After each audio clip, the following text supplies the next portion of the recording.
Since this dish requires very little cooking, the fresh ingredients are very important. So please use the freshest ingredients you have.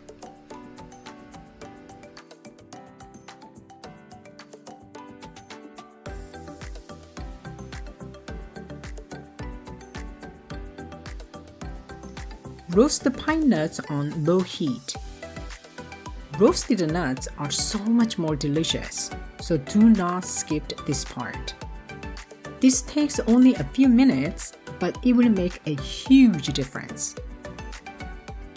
Pine nuts are so small and delicate, so they burn easily.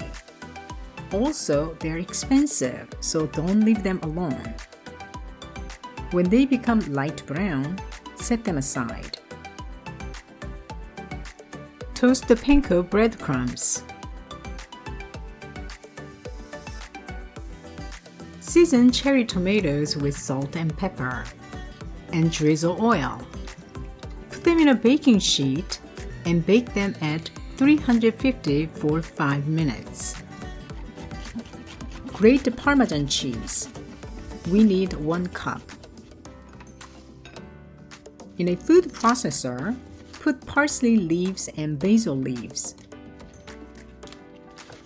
You can put parsley stems because they're pretty soft, but I do not recommend basil stems because they are pretty tough. Add grated Parmesan cheese. Squeeze a half lemon and sift the seeds with your hand. Add pine nuts. Grate 1 clove of garlic on a microplane. If you don't have a microplane, then just mince the garlic with your knife and put it in.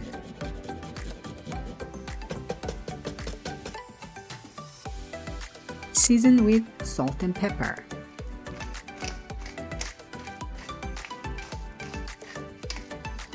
Drizzle good quality extra virgin olive oil.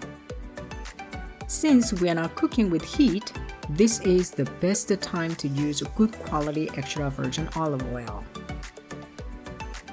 Then close the lid and grind. Parsley and basil are very delicate, so don't grind too much.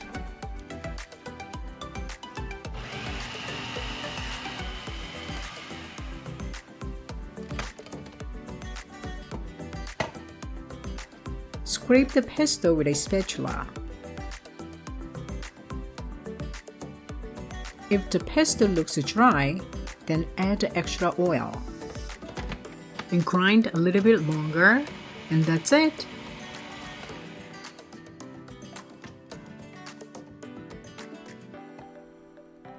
It's time to cook pasta. In a big pot, boil water first. Then put a big pinch of salt.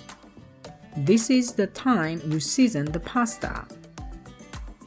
Don't put salt with cold water. Then salt will sit at the bottom of the pot and the pasta won't be seasoned evenly. Put the pasta in the water carefully. With a long tongue, bend the pasta so that they can submerge in the water completely.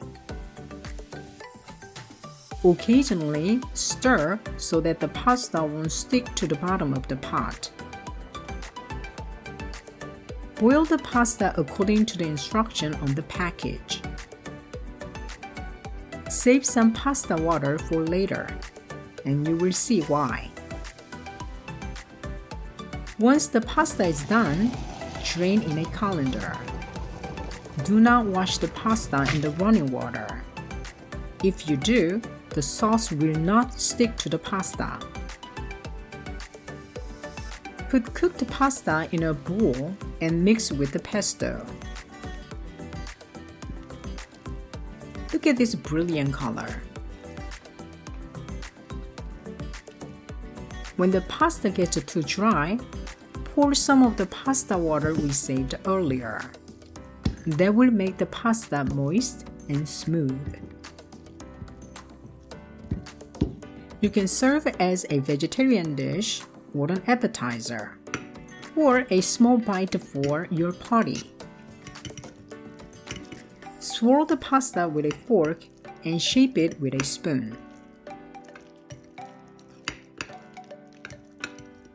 Put the spoon on the bottom of the pasta and lift it. Place it on a plate carefully. Let's clean up the plate a little bit and let's garnish.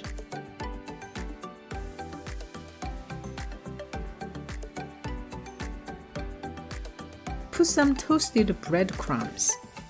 This will give a great texture. Put a baked cherry tomato on top and grate extra Parmesan cheese. Drizzle extra oil. And there we go. Simple pasta with pesto. Bon appetit!